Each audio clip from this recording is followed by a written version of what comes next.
নমস্কার, ভেজিটেরিয়ান ডিলাইটের সমস্ত বন্ধুদের আমি শুভেচ্ছা এবং স্বাগত জানিয়ে আজ চলে এসেছি আপনাদের সঙ্গে একটু সুন্দর রেসিপি শেয়ার করব বলে।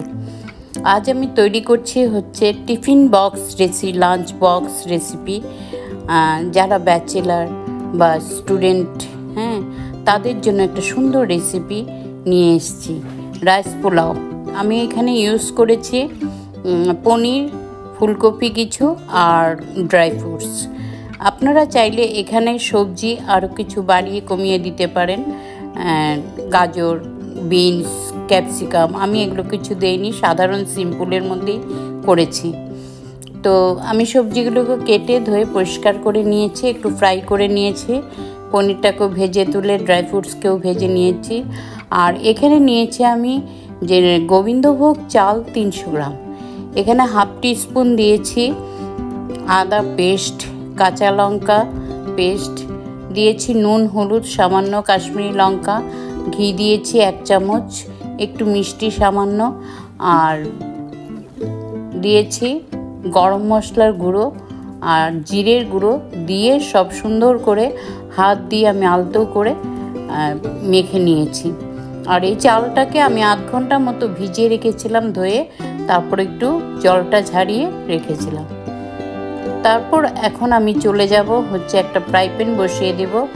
দিয়েছি আমি এখানে একটু ঘি আর 1 চামচ সাদা তেল দিয়ে আমি পনিরটাকে ফ্রাই করে নেব। নিয়ে তারপর ফুলকপিটাকেও একটু নুন হলুদ দিয়ে ভেজে তুলে নেব। তারপরে আমি এখানে ড্রাই ফ্রুটস আছে, কিশমিশ আর কাজু, এগুলোকে আমি কি করব একটু হালকা ফ্রাই করে তুলে নেব। নিয়ে তারপর আমি কি করব এই কড়াইতে আরও 1 চামচ ভর্তি করে একটু দেব ঘি।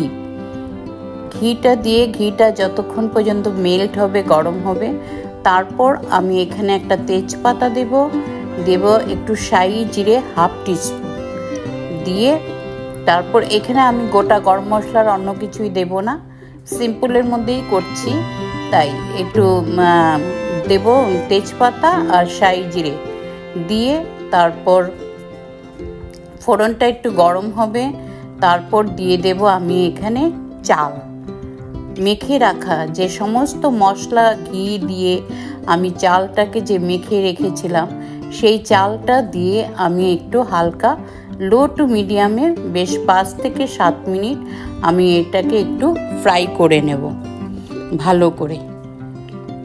যখন দেখব চালটার থেকে একটা সুন্দর মশলা, চাল, ঘি থেকে একটা সুন্দর ভাজা ভাজা গন্ধ বেরিয়ে আসছে, তখন আমি এই চালের মধ্যে কি করব, আমি 300 গ্রাম নিয়েছি চাল আর সেটার ডাবল দিয়ে দেব আমি জল।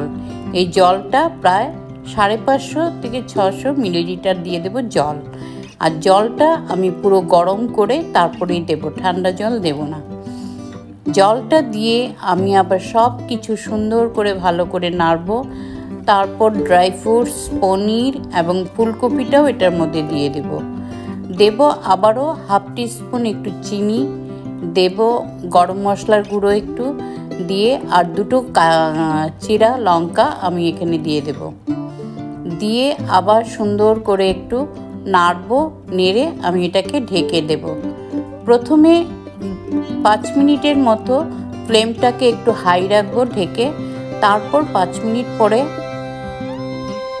ফ্লেমটা কমিয়ে দেব, একদম লো টু মিডিয়াম থেকেও কম করে দেব, ঢেকে দেব।